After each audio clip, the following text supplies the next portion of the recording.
আসসালামু আলাইকুম বন্ধুরা, আপনারা কেমন আছেন? আশা করি সবাই ভালো আছেন। আপনারা লক্ষ্য করছেন যে প্রায় 7 থেকে 10 দিন যাবৎ একটানা বৃষ্টি হচ্ছে, সূর্যের দেখাই মিলছে না। এই সময় আনার গাছের ছত্রাকের আক্রমণটা বেশি হয়, গাছের পাতা হলুদ হয়ে পড়ে যায় এবং কচি পাতাও আপনার নষ্ট হয়ে মারা যায়। এজন্য আমাদের যখন বৃষ্টিটা থেমে যাবে তখন আমাদের ছত্রাকনাশকটা স্প্রে করতে হবে। এর আগে বলছি যে গত 22 আগস্ট আমি একটি ভিডিও পোস্ট করেছিলাম, আনারের পাতা হলুদ হয়ে পড়ে যায় কেন। আপনারা হয়তো বা ভিডিওটি দেখেছেন। তারপরে আবার 5 সেপ্টেম্বর আমি আমার এই গাছে সার প্রয়োগ সম্পর্কে একটা ভিডিও তৈরি করেছিলাম, ওটা আপনারা সবাই ইনশাল্লাহ দেখেছেন। আপনারা এখন দেখতে পাচ্ছেন যে আমার গাছটি কতটা সুন্দর হয়ে বেড়ে উঠেছে, যেমন ফুল আসা শুরু করেছে এবং গাছের পাতাগুলি দেখেন কতটা সবুজ এবং সতেজ। গাছের পাতা এই রকম সবুজ এবং সতেজ হওয়ার কারণ হচ্ছে আমি মাকড়নাশকটা স্প্রে করেছি। মাকড়নাশক হিসেবে ভার্টিমেকটা আমি স্প্রে করেছি প্রতি লিটার পানিতে 1 ml হারে। আমার গাছের পাতাগুলি কিন্তু এখন খুব সুন্দরভাবে বেড়ে উঠেছে।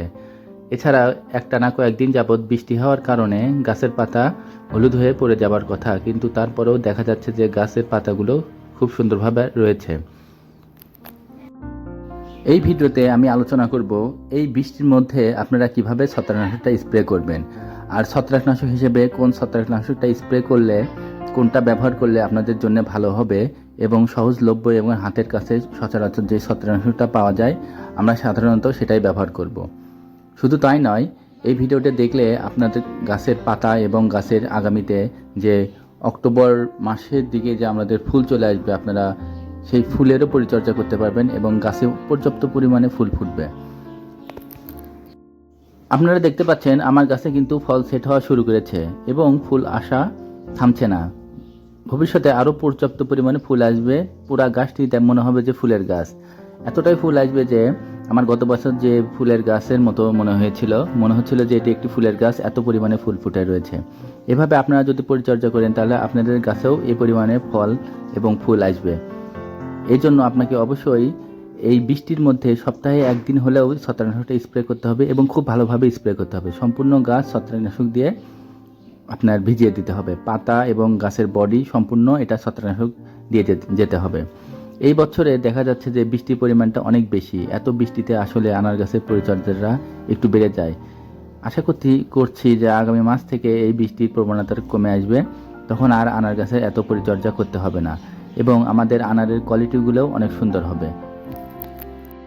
যেহেতু আমরা কিছুদিন আগে, প্রায় 10-15 দিন আগে রাসায়নিক সার ব্যবহার করেছি, এখন আমরা কিছু জৈব সার এবং কিচেন কম্পোস্ট সারটা ব্যবহার করতে পারি। আমরা যদি জৈব সার অথবা কিচেন কম্পোস্ট সারটা ব্যবহার করি তাহলে মাটির উর্বরতা বৃদ্ধি পাবে এবং গাছের অনেক শক্তি বৃদ্ধি পাবে, গাছে ফুল ফল ধরাতে অনেক সহযোগিতা করবে এবং গাছ হবে স্ট্রং। যেহেতু আমাদের দেখেন আপনারা ফুল চলে আসা শুরু করেছে এবং কি সুন্দরভাবে ফুলগুলো আসছে, নতুন পাতার সঙ্গে সঙ্গে ফুল আসছে, এখানে একটি ফল সেট হয়েছে। এই দেখুন কত সুন্দরভাবে ফুল আসছে। আমি কিন্তু হালকা করে পুডিং করে দিয়েছিলাম, খুব একটা বেশি পুডিং করিনি, হালকা করে পুডিং করে দিয়েছিলাম। চলুন এখন আমরা আলোচনা করব যে আজ আমি কি ছত্রাকনাশকটা ব্যবহার করব এবং এই ছত্রাকনাশক কি পরিমাণে আমি ব্যবহার করব। ছত্রাকনাশক হিসেবে আমি ব্যবহার করব ম্যানসার ছত্রাকনাশকটি। আপনারা দেখতে পাচ্ছেন যে ম্যানসার ছত্রাকনাশক, এটি কিন্তু খুব ভালো মানের একটি ছত্রাকনাশক। এই ম্যানসার ছত্রাকনাশকের মধ্যে রয়েছে কার্বনডাজিম 12% এবং ম্যানকোজেব 63%। এটি কিন্তু একটি ভালো মানের ছত্রাকনাশক। এই ম্যানসার ছত্রাকনাশকটি কিন্তু অধিক ক্ষমতা সম্পন্ন একটি ছত্রাকনাশক।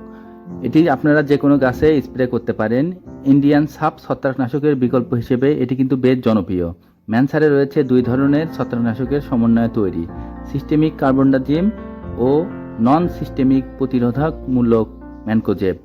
এটি আপনারা প্রতি লিটার পানিতে 3 গ্রাম অথবা 1 চা চামচ করে ভালোভাবে মিশিয়ে নিয়ে গাছে স্প্রে করবেন। আমি যেভাবে স্প্রে করছি আপনারা ঠিক এভাবে সম্পূর্ণ গাছটি স্প্রে করে ধুয়ে দিবেন। একদম আপনার পাতা থেকে শুরু করে পাতার উপরে নিচে এবং গাছের বডি কাণ্ড সম্পূর্ণ গাছটি ভালোভাবে ভিজিয়ে দিবেন।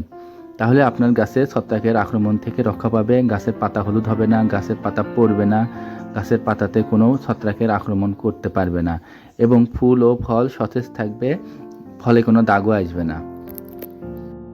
এভাবে সুন্দর করে আমি আমার সবগুলি গাছের খুব সুন্দরভাবে ছত্রাকনাশকটা আজ স্প্রে করব, কারণ আজ বৃষ্টি হওয়ার সম্ভাবনা অনেক কম। স্প্রে করে দিলে হয়তোবা গাছে আর ছত্রাকের আক্রমণ হবে না, যেহেতু একটানা 6 থেকে 7 দিন যাবৎ বৃষ্টি হচ্ছে এবং আগামীতে বৃষ্টি হওয়ার সম্ভাবনা রয়েছে। এজন্য আজ আমি আমার সম্পূর্ণ গাছগুলিতে ছত্রাকনাশক দিয়ে স্প্রে করে দিব।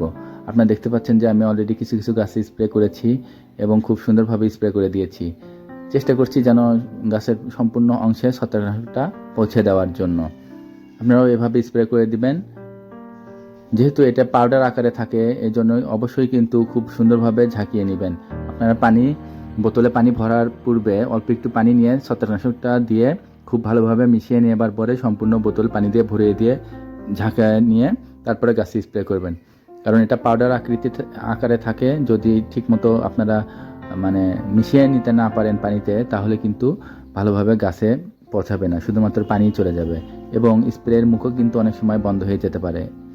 এজন্য এটা খুব ভালোভাবে সুন্দরভাবে মিশিয়ে নিয়ে স্প্রে করতে হবে। দেখুন আমি কত সুন্দর করে গাছে স্প্রে করে দিয়েছি। আশা করি আপনারাও এরকমভাবে গাছে স্প্রে করবেন, কারণ আগামীতে আরও বৃষ্টি হওয়ার সম্ভাবনা রয়েছে।